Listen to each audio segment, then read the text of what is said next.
11ஆம் அதிகாரம் 1 சாமுவேலின் புஸ்தகம் 27வது வசனம். ஆனாலும் பேலியாளின் மக்கள் இவனான் நம்மை ரட்சிக்கப் போகிறவன் என்று சொல்லி அவனுக்கு காணிக்கை கொண்டு வராமல் அவனை அசட்டை பண்ணினார்கள். அவனோ காது கேளாதவனை போல இருந்தான்.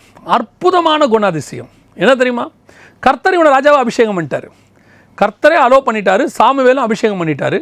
இப்போ இவனை ராஜான்னு சொன்னால் ஒரு கூட்டம் ஏற்றுக்க மாட்டேங்குது.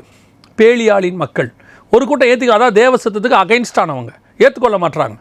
அதுலேயும் இல்லாமல் அவனை அசட்டை பண்ணுறாங்க, அவனை பற்றி கேவலமாக பேசுகிறாங்க. இவனா நம்மை ரட்சிக்க போகிறவன் என்று சொல்லி அவனுக்கு காணிக்கை கொண்டு வராமல். ஆனால் வசனம் சொல்லுது சவுல் காது கேளாதவனை போல இருந்தான். இது உங்கள் ஆவிக்குரிய வாழ்க்கையில் ஊழியத்தில் நீங்கள் முன்னேறணும்னா உங்களுக்கு இருக்க வேண்டிய மிக முக்கியமான பெஸ்ட் குவாலிட்டி என்ன தெரியுமா?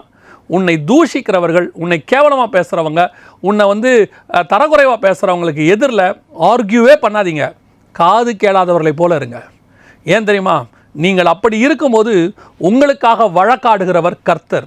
அதான் ரொம்ப முக்கியம். பல நேரங்களில் கர்த்தர் உங்களுக்கு ஒன்று சொல்லியிருப்பார், டிஸ்கரேஜ் பண்ணுற மாதிரி ஒரு கூட்டம் எழும்போம். கர்த்தர் உன்னை ஒரு ஊழியத்துக்கு ஒன்று அழைச்சிருப்பார், உன்னை ஒரு காரியம் செய்ய சொல்லியிருப்பார். அப்படியே ஆப்போசிட்டாக ஏன் கூட இருக்கிறவங்க சொல்லுவாங்க, டிஸ்கரேஜ் பண்ணுவாங்க. இதுக்கப்புறம் அந்த மினிஸ்ட்ரியில் நீ எப்படி செய்ய போகிறோன்னு நீ மலைக்கிற அளவுக்கு பேசுவாங்க. நீ நன்மை செஞ்சிருப்ப, தீமை பேசுவாங்க. குடும்பத்தில் நீங்கள் நன்மை செஞ்சுருப்பீங்க, நீங்கள் என்ன அப்படி செஞ்சிட்டீங்க அப்படின்னு தீமை பேசுவாங்க. உங்கள் வாழ்நாளெல்லாம் உங்களுடைய ரத்தத்தை ஊற்றி குடும்பத்துக்காக உழைச்சிருப்பீங்க, அப்படியே பிள்ளைகளும் மற்றவங்களும் அசட்டை பண்ணுவாங்க. அந்த நேரத்தில் அவங்க பேசக்கூடிய காரியங்களுக்கு வசனம் சொல்லுது காது கேளாதவளை போல இருங்க. அதான் நல்லது. ஏன் தெரியுமா? இந்த காது கேளாதவனை போல் நீங்கள் இருந்துட்டீங்கன்னா அதை கேட்குறவர் கர்த்தர். உங்களுக்காக நீங்கள் வழக்காடாதீங்க, உங்களுடைய நன்மையை நீங்கள் சொல்லாதீங்க, உங்களை பற்றின சாட்சியை நீங்களே சொல்லிக்கிட்டு இருக்காதீங்க. நீங்கள் உண்மையிலே நன்மை தான் செஞ்சுருக்கிறீங்க, அது உங்களுக்கும் தெரியும், ஏன் சொல்கிறவனுக்கும் தெரியும். உங்ககிட்ட உதவி வாங்கினவனே உனக்கு அகைன்ஸ்டாக பேசுவான், உன் கூட இருக்கிறவங்களே பேசுவாங்க, உன்னை பற்றி தரக்குறைவாக பேசுவாங்க. காது கேளாதவனை போல இருங்க. இது ராஜாக்கான குவாலிட்டி. ஏன் தெரியுமா? எல்லாத்துக்கும் ராஜா ரியாக்ட் பண்ணக்கூடாது. நீங்கள் பாருங்கள், பெரிய பெரிய அரசியல் தலைவர்கள் பாருங்கள், இந்த சின்ன பதவிகளில் இருக்கிறவங்க, அந்த கடைசி நிலை தொண்டர்கள், எதிர்கட்சியில் இருக்கிறவங்க பேசுகிறதுக்கெல்லாம் பதிலே சொல்ல மாட்டாங்க. அதுக்கெல்லாம் அவங்க ஒரு பொருட்டாகவே எடுத்துக்கொள்ள மாட்டாங்க. இன்னும் சொல்லப்போனால் எதிர்கட்சியில் அவங்க ஸ்டாண்டர்டுக்கு இருக்கிறவங்க ஏதாவது பேசினா தான் பதில் சொல்லுவாங்களே ஒழிய, அந்த ஸ்டாண்டர்டுக்கு கீழே இருக்கிறவங்க எது பேசினாலும் பதிலே சொல்ல மாட்டாங்க. காது கேளாதவர்களை போல இருப்பாங்க. அதுலேயும் ஒரு சமீபத்தில் ஒருத்தர் சொன்ன வார்த்தை எனக்கு ரொம்ப யூஸ்ஃபுல்லாக இருந்துச்சு. அவர்கிட்ட ஒரு கேள்வி கேட்குறாங்க, இந்த கட்சிக்காரர் உங்களை பற்றி இப்படி சொல்கிறாருன்னு. அவர் சொல்கிறாரு, என் கேட்டகரிக்கு உள்ள கேள்வியை தயவு செஞ்சு என்கிட்ட கேட்டுங்க, இதெல்லாம் என் கேட்டகரிக்கே வராதுங்கிறார். உண்மை.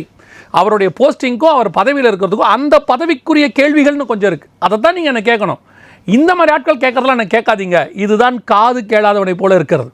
ஒரு நல்ல ஊழியக்காரனாக நீ, ஒரு நல்ல ராஜாவாக, ஒரு நல்ல போஸ்டிங்கில் நீ, ஒரு சிஇஓ எப்படியோ மேலே வரணும்னா கீழே இருக்கிறவங்க உன்னை பற்றி பேசுகிறதுக்கெல்லாம் ரியாக்ட் பண்ணிக்கிட்டே இருக்காதீங்க. ரியாக்ட் பண்ணிக்கிட்டே இருந்தீங்கன்னா அவனுக்கு ஈக்குவலாகவே இருப்பீங்க. அந்த ஸ்டாண்டர்டில் தான் உங்களை வச்சுக்கிட்டே இருப்பாங்க. அவன் பேச பேச விட்டுட்டு போயிட்டே இருக்கணும். நான் உங்களுக்கு ஒரு உண்மையை சொல்கிறேன், பேசுகிறவன் உயர்ந்ததா சரித்திரமே கிடையாது, அமைதியாக இருக்கிறவன் தாழ்ந்ததா சரித்திரம் கிடையாது. நீங்கள் பொறுமையாக போங்க, அக்செப்ட் பண்ணிட்டு போயிட்டே இருங்க, அவன் பேசிகிட்டே இருக்கட்டும். நான் உங்களுக்கு சொல்கிற ஒரு விஷயத்தை, இந்த வேலை வெட்டி இல்லாதவங்க தான் உன்னை பற்றி உட்காந்து பேசிகிட்டு இருக்கான். ஏன்னா அவனுக்கு வேலை இல்லை, உன்னை பற்றி பேசிகிட்டு இருக்கிறான். உங்களுக்கு வேலை இருக்குது, கர்த்தர் உங்களை மேலே கூட்டிகிட்டு போயிட்டு இருக்காரு, ராஜாவாக போயிட்டு இருக்கிறாரு.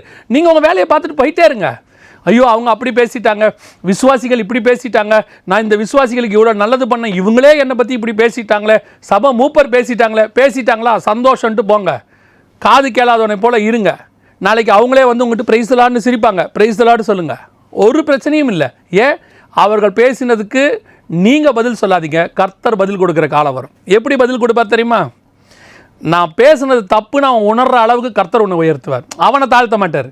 அவனை தாழ்த்தணுங்கிறத ஒரு பெரிய விஷயமே இல்லை, அவன் கீழே தான் இருக்கான்.